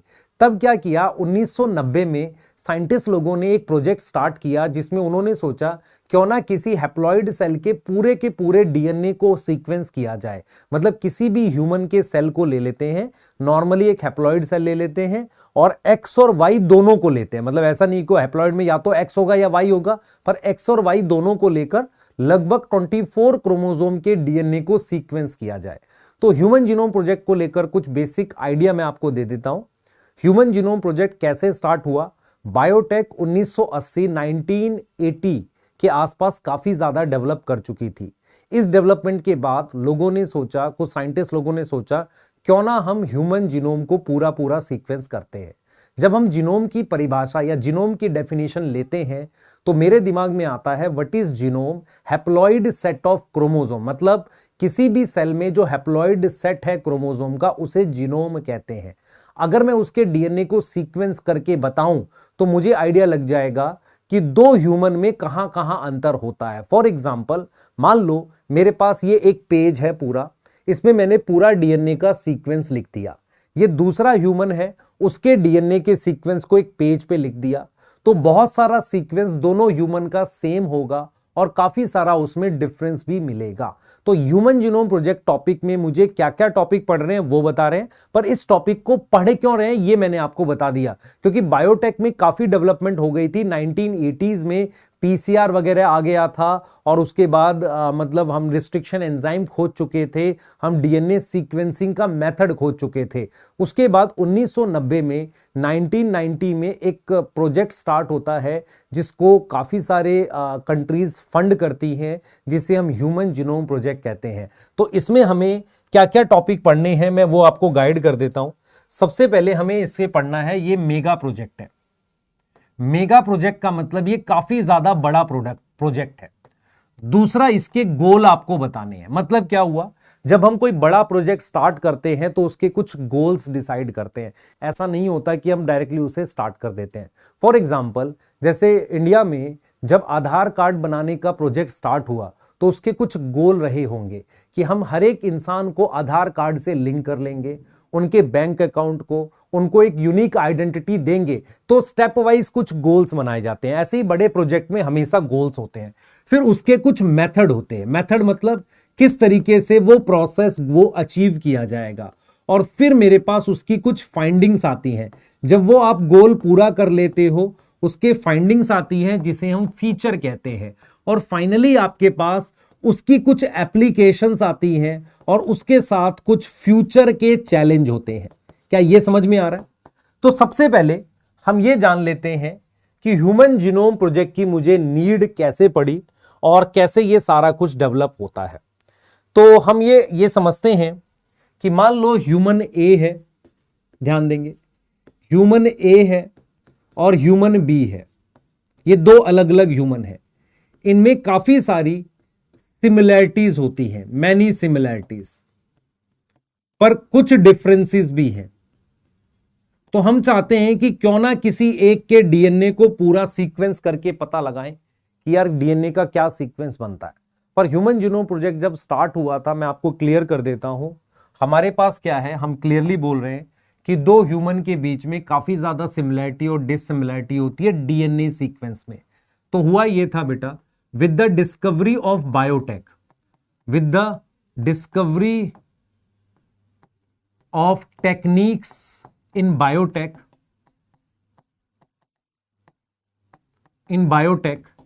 एक प्रोजेक्ट स्टार्ट हुआ। क्या हुआ? A project of sequencing complete genome start हुआ। मतलब पूरा का पूरा जीनोम सीक्वेंस करना है, वो स्टार्ट हो गया क्योंकि बायोटेक जो था ना बेटा, बायोटेक से हमें काफी सारी चीजें पता चल रही थी। काफी सारी चीजें पता, मतलब बायोटेक ने ऐसी ऐसी टेक्निक बना दी कि डीएनए को डबल कर सकते हैं, डीएनए को क्लोन कर सकते हैं। इनके बाद क्या हुआ कि हमने सोचा क्यों ना हम किसी ह्यूमन के पूरे डीएनए को सीक्वेंस करके देखें। उसके लिए हमने उसका जीनोम लिया। जीनोम का मतलब होता है हैप्लॉइड सेट ऑफ क्रोमोसोम। अगर आपको याद है, डिप्लॉइड होता है 6.6 इंटू 10 की पावर 9 बेस पेयर, हैप्लॉइड होता है 3.3 इंटू 10 की पावर 9 बेस पेयर। तो मैं इसको सीक्वेंस कर रहा था। ये मेरे पास जीनोम है ना, ये मेरे पास क्या है, जीनोम है जो हैप्लॉइड का है, हम बात कर रहे हैं। इसको सीक्वेंस करना है। इसको अगर मैं चाहूं तो मैं लिख सकता हूं 3 billion, approx 3 billion base pair, मैं ये भी लिख सकता हूं। तो 3 बिलियन बेस पेयर या 3.3 इंटू 10 की पावर 9 बेस पेयर एक ही बात है। ठीक है, क्लियर है। अब आते हैं जो मैंने कहा इसमें टॉपिक क्या क्या पढ़ने। देख बेटा ध्यान से सुन, अगर मैं तेरे को क्वेश्चन के पर्पज से बताऊं तो सबसे ज्यादा फीचर से यहां से क्वेश्चंस बनेंगे नीट में। लेकिन मुझे आपको समझाना पड़ेगा पूरा कि ह्यूमन जीनोम प्रोजेक्ट क्या था। ह्यूमन जीनोम प्रोजेक्ट में हमने ह्यूमन के पूरे डीएनए को सीक्वेंस किया। तो ये एक प्रोजेक्ट जो था, एक मेगा प्रोजेक्ट था। तो हमें एक एक चीज को समझना भी है, सही है, एक एक चीज को समझना भी है। सबसे पहले मैं ये कह रहा हूं कि ये एक मेगा प्रोजेक्ट है। ये क्या है? एक मेगा प्रोजेक्ट है। मेगा समझ में आता है, एक बड़ा प्रोजेक्ट है। जब भी कोई बड़ा प्रोजेक्ट होता है ना, उसको कैसे पता चलता है? टाइम से, भाई कितना टाइम लग गया। तो ये स्टार्ट हुआ था 1990 में, ये सब डाटा आ सकता है, और कंप्लीट हुआ 2003 में, कंप्लीट इन 2003। पर एक क्रोमोसोम था, क्रोमोसोम नंबर 1, जो ह्यूमन में क्रोमोसोम 1 होता है ना, उसकी सीक्वेंसिंग कंप्लीट हुई 2006 में। कुछ सीक्वेंस रह गए थे, वो कंप्लीट हुए थे इन 2006। तो सर 2006 क्यों नहीं ले रहे, हम यही ले लेते, इसमें लगभग पूरा हो गया था। तो 13 ईयर मेरे पास इसमें लग गए, इसलिए हम कह रहे हैं मेगा प्रोजेक्ट है। ठीक है, मेगा प्रोजेक्ट। कॉस्ट कितनी लगी? एनसीईआरटी कहती है कि एक बेस पेयर पे $3 का खर्चा है, $3 का खर्चा आया। मैंने लगभग कितने बेस पेयर लिखे हैं? 3 बिलियन बेस पेयर लिखे हैं, आप देख पा रहे हो, या 3.3 इंटू 10 की पावर 9 बेस पेयर लिखे हैं। सर आप यहां 3.3 लिख रहे हो, यहां 3 अप्रॉक्स लेके चल रहे हैं, तो इसको अगर मैं 3 से मल्टीप्लाई कर दूं, 3 यूएसडी से, तो लगभग 9 बिलियन यूएस डॉलर का खर्चा है। सर इतना पैसा लगा दिया हमने खाली सीक्वेंसिंग करने में, हमें दे देते तो मौज आ जाती। कुछ बच्चे ऐसे सोच रहे होंगे, नहीं बेटा तुझे नहीं देना, तू वेस्ट कर देगा, है ना, तो उसका कुछ नहीं करेगा, फिर तू पढ़ेगा भी नहीं। ठीक है, एजेंसीज इन्वॉल्व का मतलब कौन कौन सी कंट्रीज इन्वॉल्व हुई? सबसे पहले एक वेलकम ट्रस्ट था यूके का, वो इन्वॉल्व था, Wellcome Trust UK, national institute of health USA, US department of energy, ये कुछ बड़ी एजेंसीज थी जो इन्वॉल्व हुई इसमें, क्योंकि बेटा मैन फोर्स चाहिए ना, यहां पर सारे आदमी, मतलब बेसिकली क्या चाहिए, काफी ज्यादा लोग चाहिए जो काम करेंगे, साइंटिस्ट चाहिए, तो किसी हेड में। उसके अलावा जो कंट्रीज थी, France, Japan, Germany, China, US और यूके तो है ही, एंड अदर्स में हो सकता है हमने कुछ काम किया। अब ये कितना बड़ा प्रोजेक्ट है, ये किस बात से पता चलेगा? सुनो, कितना बड़ा प्रोजेक्ट है, मेरी बात सुनना ध्यान से। मान लो मेरे पास एक पुरानी एनसीईआरटी है, ठीक है, मैंने इसके एक पेज पर सारे सीक्वेंस लिख दिए, ठीक है, तो मैं क्या करता हूं, मान लो एक पेज पर 1000 बेस पेयर लिखता हूं, 1000 बेस पेयर लिखता हूं, मतलब जैसे इस पेज पर मैं A T G C A T ऐसे करके 1000 बेस पेयर लिखता हूं, ठीक है, तो मेरे पास 1000 पेज की नियरली 3300 बुक्स रिक्वायर होंगी। मतलब अगर एक पेज पे 1000 बेस पेयर लिखो तो 1000 पेज की 3300 बुक चाहिए। इसका मतलब इससे पता चलता है मुझे कितना ज्यादा data, large amount of data generate हुआ था। तो क्या हमने बुक में लिखा था? नहीं, कंप्यूटर में लिखा था। डाटा जनरेट हुआ, इतना ज्यादा डाटा जनरेट हुआ, तो उसको हमने क्या किया, एक ब्रांच की जरूरत पड़ी जिसे हम कहते हैं बायो इन्फॉर्मेटिक्स।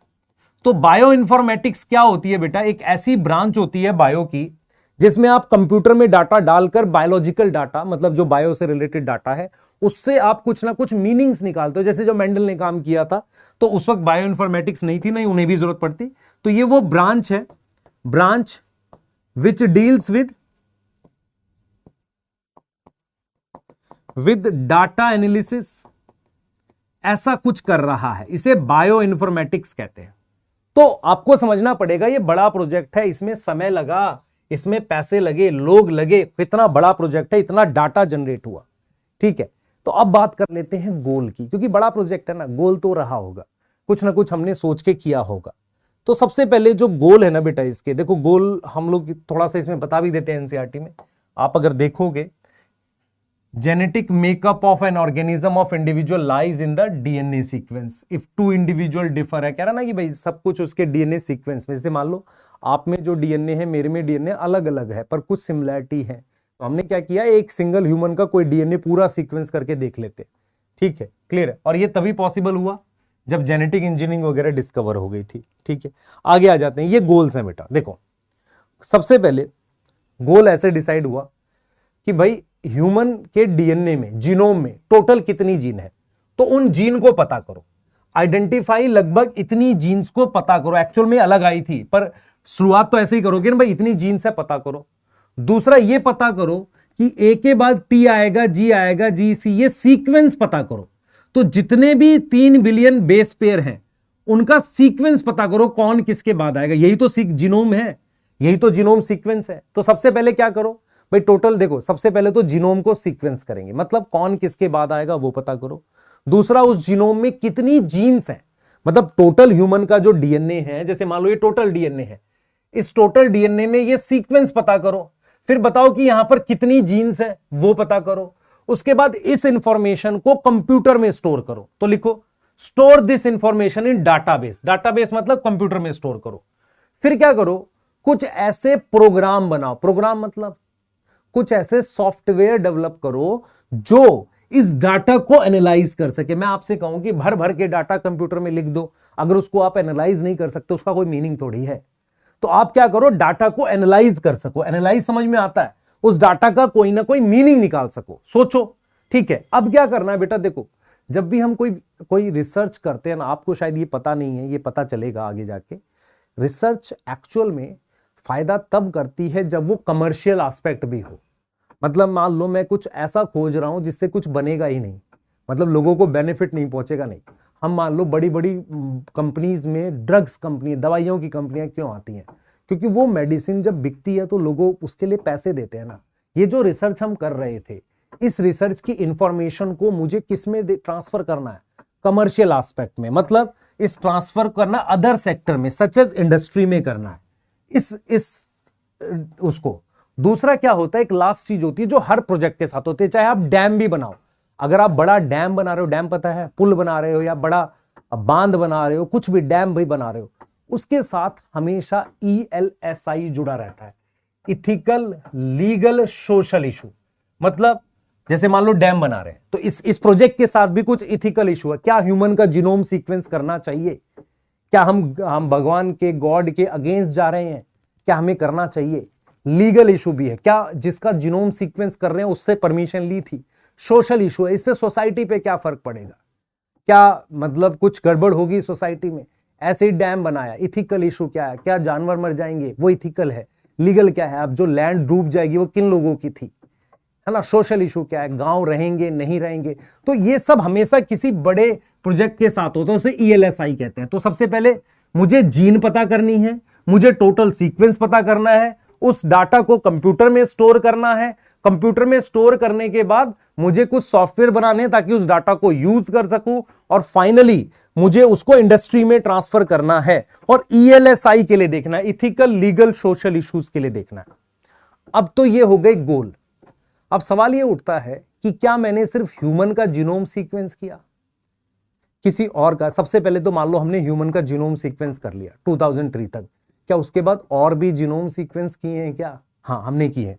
हमने राइस का किया है। तो अगर मैं आपसे कहूं कि अदर देन विच, और मतलब ह्यूमन कौन सा किया हमने? ह्यूमन तो किया ही, ईस्ट किया। ईस्ट आपको पता ही है, सबसे ज्यादा रिसर्च ईस्ट पे और ई कोलाई पे हुई है।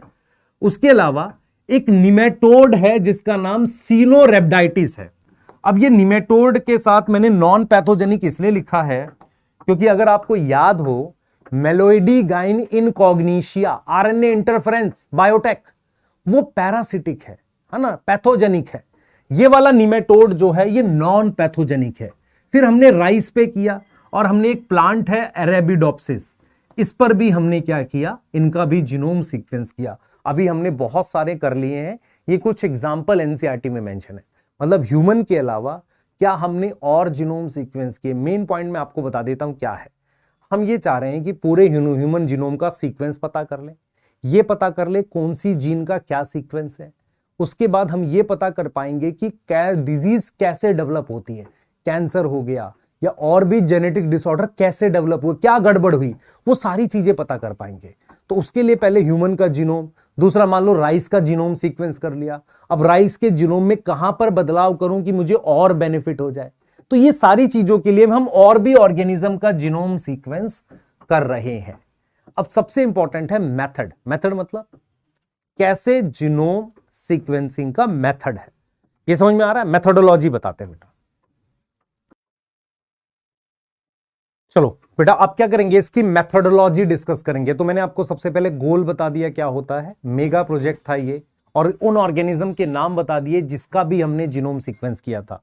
अब मैं क्या बताऊंगा कि किस तरीके से, ये आप देख सकते हो NCERT में, ये पेजेस वाली बात प्रॉपरली आप अगर देखोगे, सारा NCERT पढ़ा रहा हूं मैं, कॉस्ट है आप ये देख लो। तो इनमें से ये वाला बायोइन्फॉर्मेटिक्स की डेफिनेशन पूछ सकते हैं नीट में, ठीक है। उसके अलावा ये कौन कौन लोग इन्वॉल्व हुए थे, US डिपार्टमेंट, और कितने साल चला, ये क्वेश्चन आपका आ सकता है। अब क्या है कि हम लोग ये वो ऑर्गेनिज्म है जिनका हमने जीनोम सीक्वेंस किया। अब क्या करने वाले हैं, ये सुनो बेटा ध्यान से।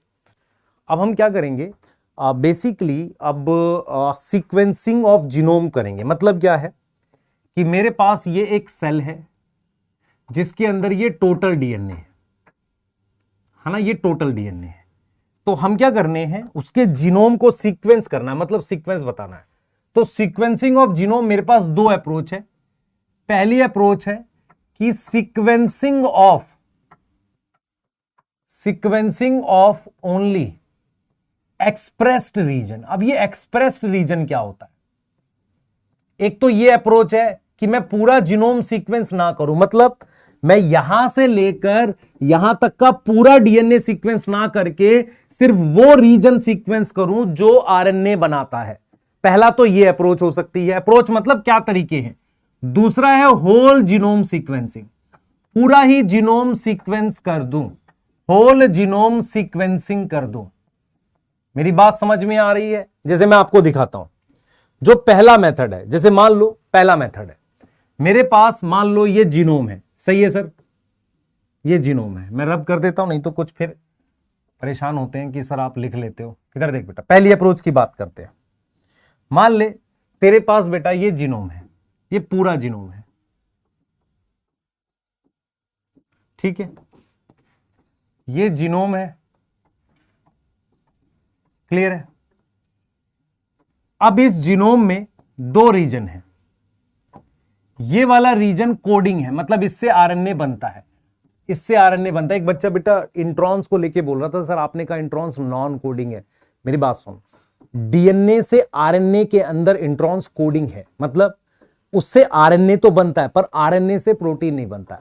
अगर तुमसे कोई पूछे non coding part on DNA, that is junk DNA. Non coding part on RNA, RNA पे कोई ऐसा पार्ट है जो नॉन कोडिंग है, जो प्रोटीन नहीं बनाता, वो इंट्रॉन्स होते हैं, ठीक है। डीएनए पर तो वो कोडिंग है। तो ये जीनोम है जिसपे कुछ कोडिंग रीजन है, कोडिंग मतलब जिसका आरएनए बनता है, कुछ नॉन कोडिंग है। तो हमने क्या किया बेटा, हमने क्या किया, उस जीनोम के कोडिंग रीजन के आरएनए ले लिए। ये क्या है, आरएनए है। ये मैंने आरएनए किसके ले लिए, कोडिंग रीजन के, कोडिंग रीजन के मैंने आरएनए ले लिए। मतलब क्या हुआ, ये कोडिंग रीजन से जो आरएनए बने हैं उनको मैंने ले लिया। उस आरएनए से एक प्रोसेस यूज किया, रिवर्स ट्रांसक्रिप्शन। रिवर्स ट्रांसक्रिप्शन एक ऐसा प्रोसेस होता है जिससे आरएनए से आप डीएनए बना सकते हो। तो मैंने क्या बना लिया, डीएनए बना लिया।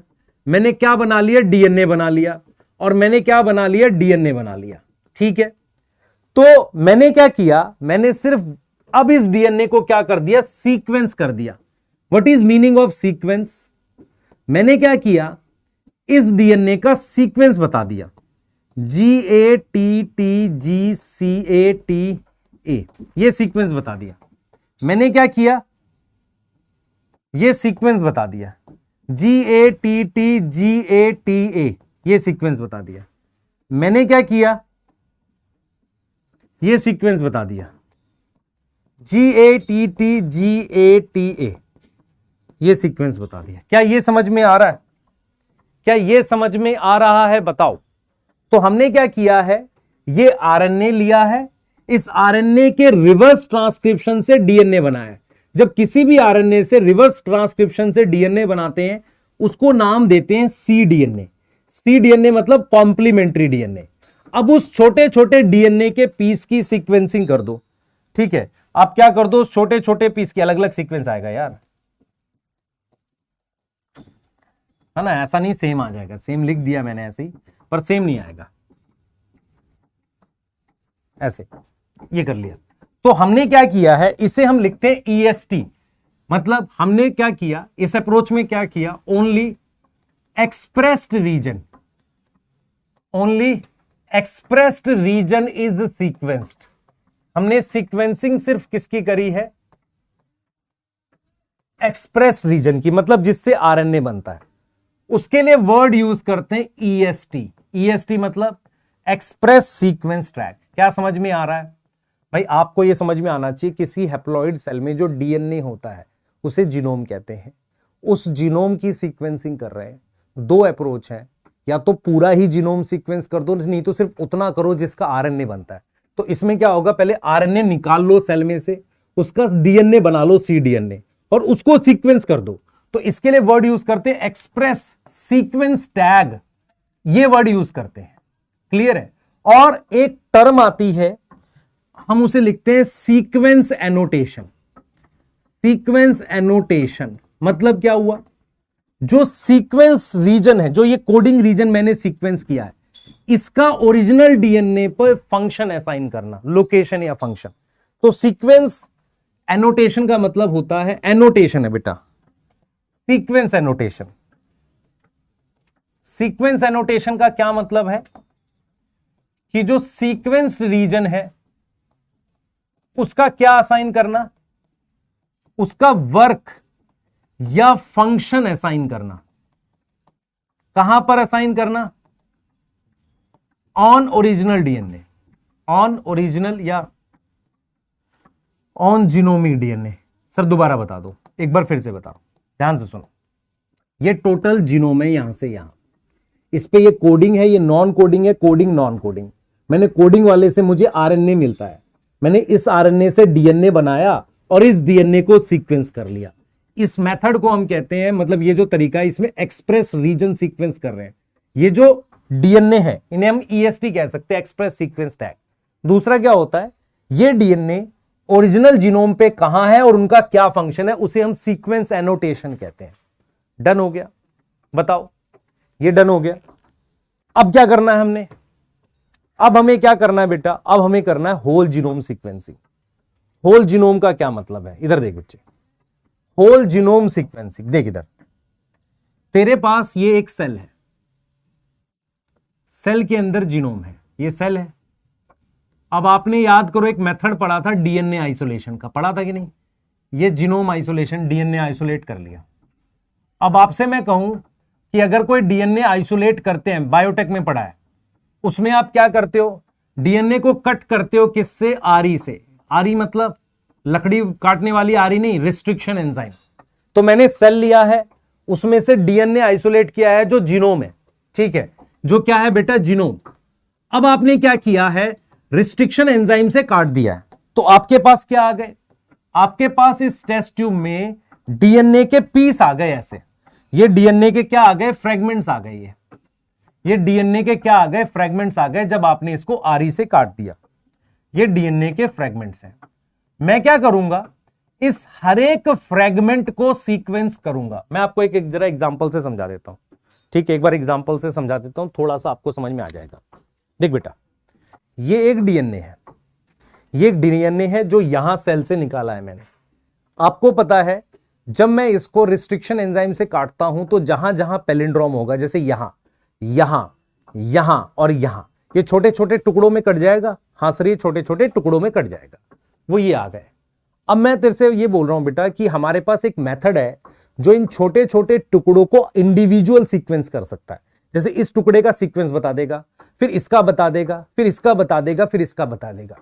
प्रॉब्लम ये है कि वो पूरे डीएनए को हम एक साथ सीक्वेंस नहीं कर सकते, मुझे टुकड़ों में सीक्वेंस करना पड़ेगा। इतने बड़े का कर लिया, फिर इतने बड़े का कर लिया, इतने बड़े का कर लिया। उससे पहले मैं क्या करता हूं, इन डीएनए फ्रेगमेंट्स की कॉपी बना लेता हूं, तो उसे हम कहते हैं जीन क्लोनिंग। आपको पता है जीन क्लोनिंग का मतलब होता है कॉपी बनाना। उसके लिए मुझे क्लोनिंग वेक्टर चाहिए। उसके लिए मुझे क्या चाहिए, क्लोनिंग वेक्टर। आपने पढ़ा है क्लोनिंग वेक्टर क्या होता है, प्लाज्मिड। तो हमारे पास दो क्लोनिंग वेक्टर और हैं, यैक और बैक। जैसे प्लाज्मिड होता है ना, वैसे यैक और बैक होते हैं। ये ईस्ट में होता है, ईस्ट आर्टिफिशियल क्रोमोसोम, मतलब एक तरह का क्लोनिंग वेक्टर है। ये बड़े साइज के डीएनए की कॉपी बना सकता है। मतलब जो प्लाज्मिड होता है ना, देख इधर देख बेटा, प्लाज्मिड इतने बड़े डीएनए की सिर्फ कॉपी यहां इतने बड़े की बना सकता है, यैक इतने बड़े की कॉपी बना सकता है। क्योंकि ह्यूमन जीनोम है ना, उसके बड़े बड़े फ्रेगमेंट्स बने हैं, तो बड़े बड़े टुकड़ों की कॉपी बनाने के लिए यैक और बैक चाहिए। तो back is bacterial artificial chromosome, सही है, बैक्टीरियल आर्टिफिशियल क्रोमोसोम। ये क्या करेंगे, जीन क्लोनिंग कर देंगे। तो मैंने क्या करी, जीन क्लोनिंग कर दी, मैंने कॉपीज बना ली। मैंने क्या करी, जीन की कॉपीज बना ली, ऐसे है ना, जीन की कॉपीज बना ली।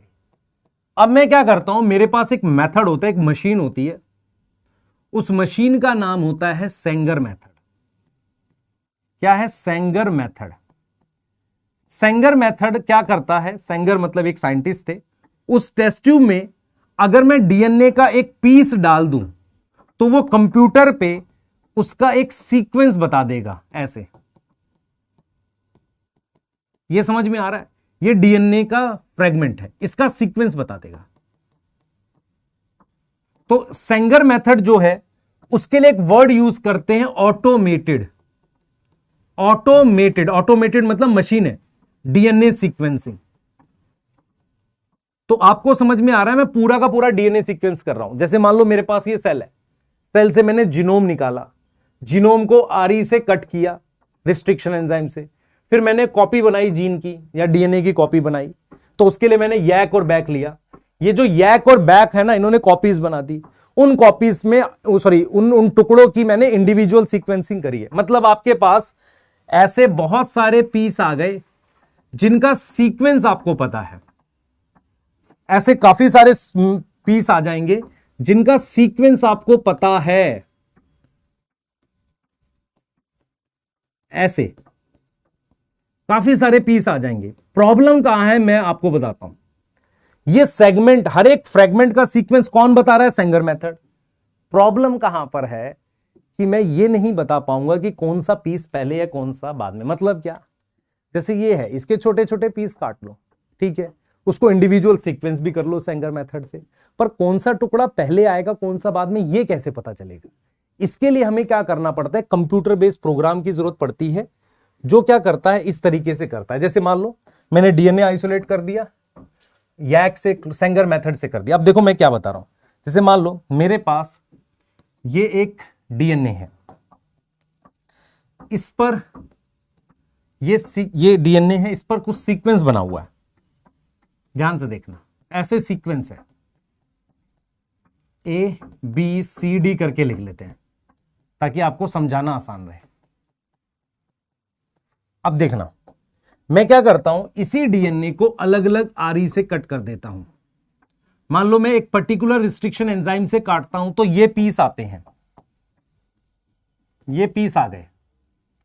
इस पीस का सीक्वेंस है ए बी सी, फिर डी ई एफ जी, फिर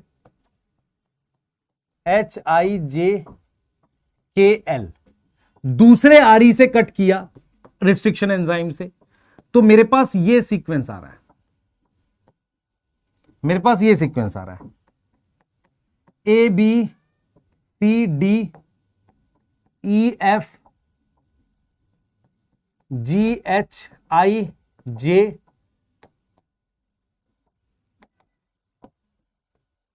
और मान लो के एल। मैं आपको यह समझाने की कोशिश कर रहा हूं कि सेम डीएनए को अगर मैं अलग अलग आरई से काटूंगा, रिस्ट्रिक्शन एंजाइम से काटूंगा, तो अलग अलग पैलिंड्रोम पे काटेगा। उसकी वजह से क्या होगा, अलग अलग तरह के टुकड़े बनेंगे। अगर मैं इस इंफॉर्मेशन को कंप्यूटर में सेव कर दूं, कंप्यूटर में सेव कर दूं, तो कंप्यूटर खुद बता देगा कि भाई इस वाले पीस के बाद ये वाला पीस आएगा, क्योंकि इस फ्रेगमेंट में सी के बाद डी है। तो इसे हम कहते हैं कि हम एक कंप्यूटर बेस्ड प्रोग्राम बनाएंगे जो क्या करेगा, इन फ्रेगमेंट्स को आपस में ओवरलैप करके बता देगा। यह तभी पॉसिबल है जब सेम डीएनए को हमने कट किया डिफरेंट आरई से। इसीलिए बेटा अलग बहुत समय लगा इस पूरे प्रोसेस में। आप समझो कितने पीस थे। जैसे मान लो मैं कहता हूं कि 3.3 इंटू 10 की पावर 9 बेस पेयर है। अगर 1000 बेस पेयर का भी मैं अगर डीएनए एक पीस लेता हूं 1000 बेस पेयर का, या 10,000 का भी लेता हूं, तो आप समझ लो 10 की पावर 5 पीस आएंगे। इतने सारे पीस को इंडिविजुअल सीक्वेंस करना है, पर मुझे पता नहीं किसके बाद कौन सा पीस आएगा। इसलिए सेम डीएनए को अलग अलग आरई से काटोगे तो अलग अलग जगह कटेगा, और एक ओवरलैपिंग जब बनेगा ना, ये बता देंगे भाई इसके बाद देखो, इसके बाद ये क्यों आ रहा है, क्योंकि इसमें सी के बाद डी है। इस तरीके से हमने ह्यूमन जीनोम सीक्वेंसिंग करी थी। तो दो मेथड है, पहला है बताओ एक्सप्रेस रीजन को सीक्वेंस करना, दूसरा है ओनली उस रीजन को सीक्वेंस करना जो मेरे पास क्या है, जो मेरे पास कोडिंग और नॉन कोडिंग दोनों है, ये वाला मेथड। ठीक है, यही चीज देखो, आप खुद देख लो इसमें क्या कर रहा है, एक्सप्रेस रीजन ईएसटी कह रहे हैं, और एक ब्लाइंड अप्रोच है जिसमें होल जीनोम सीक्वेंसिंग कह रहे हैं। ठीक है, सीक्वेंस एनोटेशन क्या होता है, लेटर असाइनिंग द रीजन, कहां पर वो जीन है, और फंक्शन, उसे सीक्वेंस एनोटेशन कहते हैं। ठीक है, मान लो हमने होल जीनोम सीक्वेंसिंग के लिए क्या किया, डीएनए लिया, उसको छोटे छोटे फ्रेगमेंट्स में काटा, उसके बाद क्या किया, उसको क्लोन किया। क्लोनिंग के लिए मुझे यैक और बैक चाहिए, देख रहे हो यहां पर ये रहा। ठीक है, यैक बैक चाहिए। उसके बाद क्या करोगे आप खुद देखो। फिर सेंगर मेथड है, सेंगर ने प्रोटीन को लेकर कुछ काम किया था।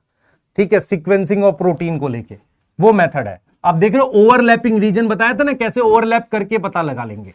ठीक है, क्लियर है। और alignment of the sequence humanly possible नहीं। तो मैं कंप्यूटर में इंफॉर्मेशन स्टोर करता जाऊंगा, एक कंप्यूटर बेस्ड प्रोग्राम बताऊंगा जो बता देगा कि भाई ये फ्रेगमेंट के बाद ये वाला आएगा। ठीक है, क्लियर है, सही है। तो ये पूरा मेथड है जो हमें करना है, ये दिखा भी रहा है कंप्यूटर में, देख लो। ये डी क्रोमोसोम है, ये डीएनए, ये सीक्वेंसिंग हो रही है सेंगर मेथड से। ठीक है, स्लिप कर गया पैर बेटा।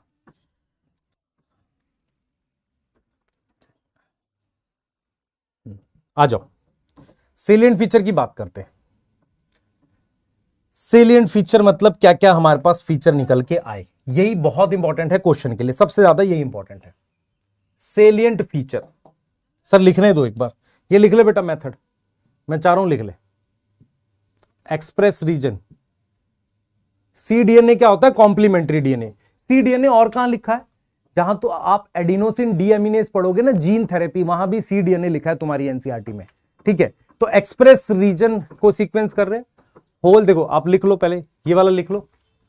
ठीक है, उसके बाद ये लिख लो। ठीक है, उसके बाद ये लिख लो। ठीक है, अब बात कर लेते हैं सेलिएंट फीचर की। सबसे पहले सेलिएंट फीचर में क्या है,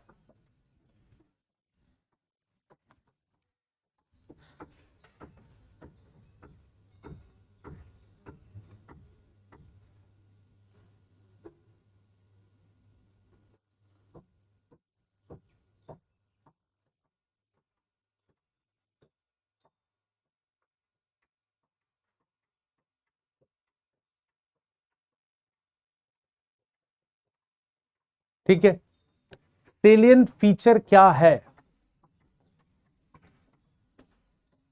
ध्यान देंगे। सेलिएंट फीचर क्या क्या है, सबसे पहले भाई कितना जीनोम है, 3164.7 न्यूक्लियोटाइड, मिलियन न्यूक्लियोटाइड, मतलब इतने न्यूक्लियोटाइड आए, इतने न्यूक्लियोटाइड आए। इसको मैं ऐसे भी तो लिख सकता हूं 3.1647 बिलियन। भाई बिलियन के लिए इधर मैं शिफ्ट कर दूंगा पॉइंट को, है ना, इतने न्यूक्लियोटाइड आए। दूसरा कुछ 30,000 जीन आई। तीसरा क्रोमोसोम 1 में सबसे ज्यादा 2968 जीन थी, और क्रोमोसोम वाई पर 231 जीन आई।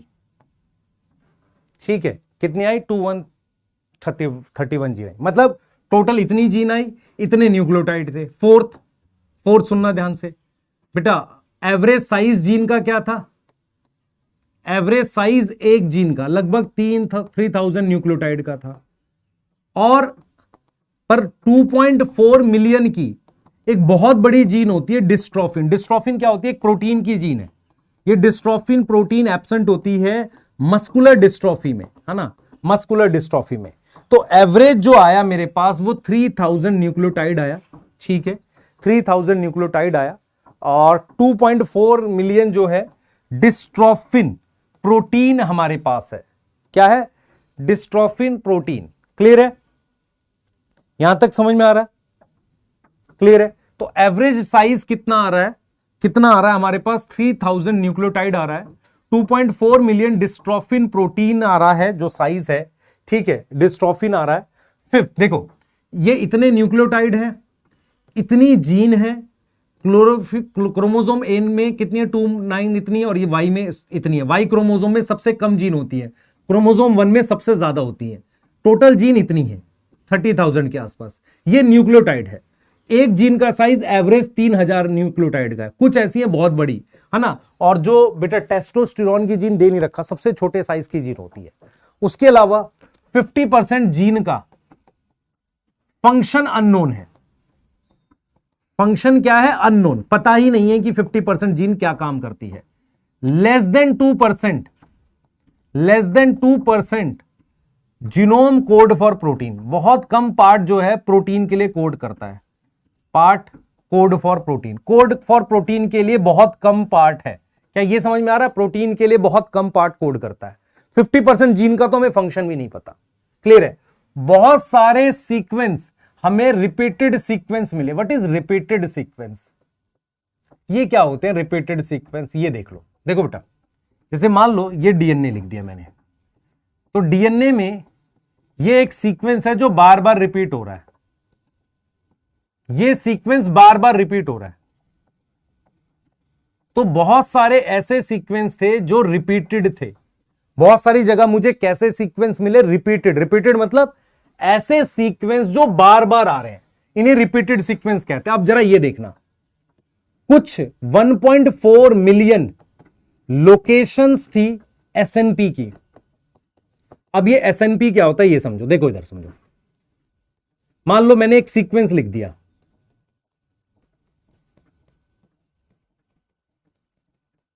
ध्यान से देखना, ध्यान से देखना बेटा। GAATG GAATG GAATG लिख दिया मैंने। इस टी की जगह मैंने क्या किया? इस टी की जगह C लिख दिया मान लो।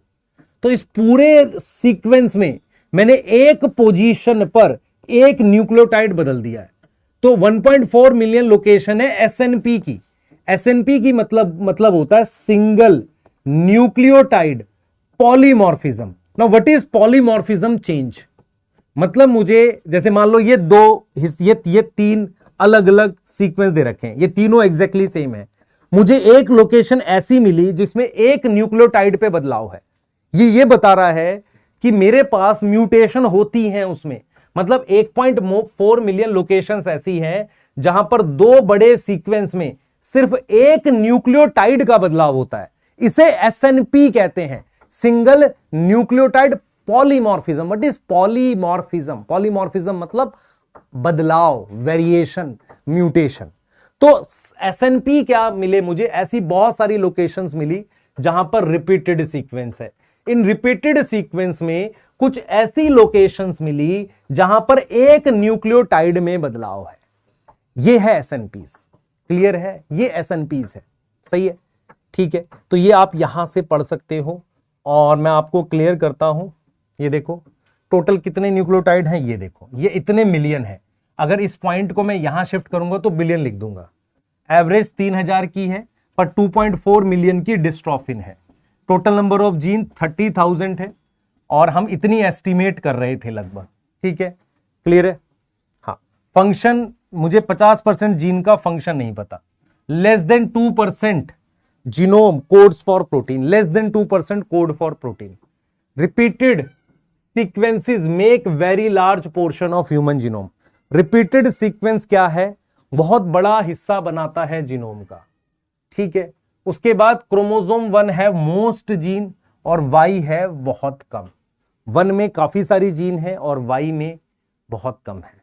एसएनपी आपको पता होना चाहिए, सिंगल न्यूक्लियोटाइड पॉलीमॉर्फिज्म। एसएनपी आपको बता दिया है ना कि सिंगल लोकेशन पर म्यूटेशन है। ठीक है, अब मैं आपको फिर क्लियर बोलता हूं।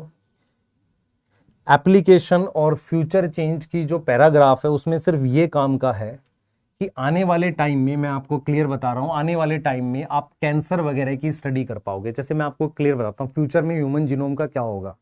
बहुत सारी ऐसी डिजीज है जिसमें एक म्यूटेशन कारण है। जैसे कैंसर का एकमात्र कारण क्या है? म्यूटेशन। म्यूटेशन की वजह से उसमें रेगुलेटरी मतलब कंट्रोल खत्म हो गया सेल के अंदर। तो कहीं ना कहीं ट्यूमर कैंसर से रिलेटेड स्टडीज में ह्यूमन जीनोम प्रोजेक्ट और भी आने वाली बहुत सारे जेनेटिक डिसऑर्डर में हेल्प करेगा। तो अभी हम क्या करते थे, पहले हम क्या करते थे, हम ऐसे जानते थे कि ये जीन है, ये जीन है, ये जीन है। अभी हम पूरी पिक्चर जानते हैं तो हम ज्यादा आसानी से सेल्स को, ह्यूमन सेल्स को कंट्रोल कर सकते हैं। पहले हम टुकड़ों में नॉलेज रखते थे, अभी हम पूरे सेल की पूरी पिक्चर मेरे सामने है, पूरा सीक्वेंस मेरे सामने है। अब मेरे पास बेटर नॉलेज हो गई है चीजों को समझने की। क्लियर है? सही है। तो इस टॉपिक को कंप्लीट करें, एनसीईआरटी से ही रीड करें। कहां से ज्यादा क्वेश्चन आएगा? सेलिएंट फीचर से, वहीं से मोस्टली क्वेश्चन आएगा सेलिएंट फीचर वाले पार्ट से, उसको ध्यान से पढ़ना। ठीक है, क्लियर है? मिलते हैं नेक्स्ट लेक्चर में और स्टार्ट करेंगे स्ट्रेटेजीज या इकोलॉजी वाला पार्ट। बाय।